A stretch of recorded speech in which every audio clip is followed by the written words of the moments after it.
The Williams family gathered each year for Thanksgiving in the grand old family home, an imposing relic of another time perched on a hill at the edge of town. The home had been in the family for generations, its dark-paneled walls and creaky floors whispering memories of countless holidays. And every year, as far back as anyone could remember, they left an empty chair for Great Aunt Miriam, who had mysteriously vanished 50 years ago on a Thanksgiving night. Miriam's disappearance was a legend in the family, passed down with hushed tones and shared glances. She had been a peculiar woman, deeply private, always lurking on the fringes of conversations, her intense gaze often unsettling. No one knew what had happened to her. Some said she had simply left, tired of the family's small-town life. Others whispered that she was lost to something darker. Her absence had become a haunting presence, marked every year by an empty chair and a plate of food left untouched. This year was no different. The family had set her place with meticulous care. A pristine dinner plate, polished silverware, and a glass of deep red wine. Her old name card, faded but legible, sat beside the plate, spelling out Miriam in elegant cursive. As the family took their seats and began their meal, an unusual chill settled over the room.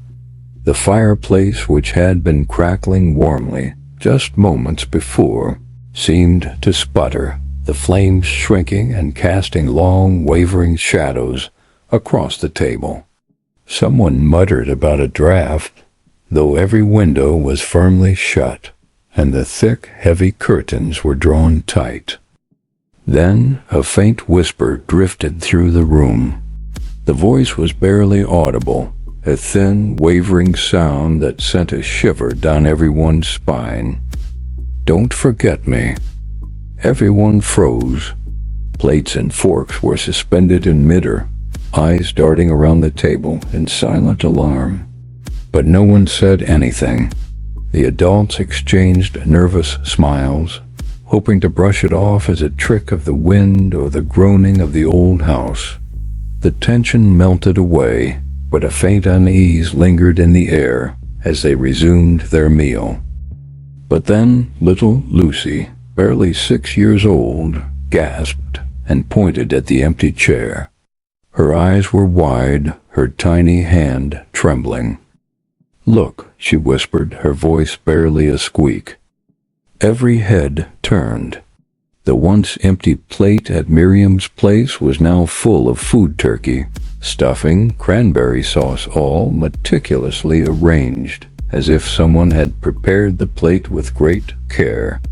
The glass of wine had been drained halfway, leaving a single red stain on the rim, like the ghostly trace of lips that had sipped from it. A nervous laugh bubbled up from Aunt Sarah, who was sitting closest to the chair. Who did that?" she stammered, looking around the table, but no one responded. No one had moved, and no one had served the food. The silence grew thick as the family stared at the empty chair, its mystery unfolding before them. And then, as if commanded by an unseen hand, the chair began to creak. It shifted backward slowly, groaning under an invisible weight, as though someone were rising to leave. The family held their breath, watching in stunned horror. The air grew colder still, almost unbearable, and the last flickers of the fire died in the hearth. The shadows deepened, pressing in on them, and in the dim light they could see it wet, muddy footprints appearing one by one, starting from the empty chair and trailing across the floor. The footprints led slowly toward the front door, each step deliberate, each muddy outline dampening the wood beneath. The family watched, paralyzed, as the footprints reached the door and stopped. The cold lifted, the darkness ebbed, and the flames in the fireplace roared back to life with a fierce crackle. The family sat in silence, a deep chill settling into their bones.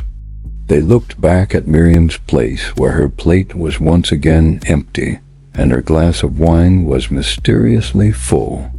But the name card that had sat untouched for years was tipped over, as if someone had brushed it with their hand. There, on the once blank back of the card, words had appeared, scrawled in trembling, blood-red script. "Thanks." The Williams family never set an empty place for Aunt Miriam again.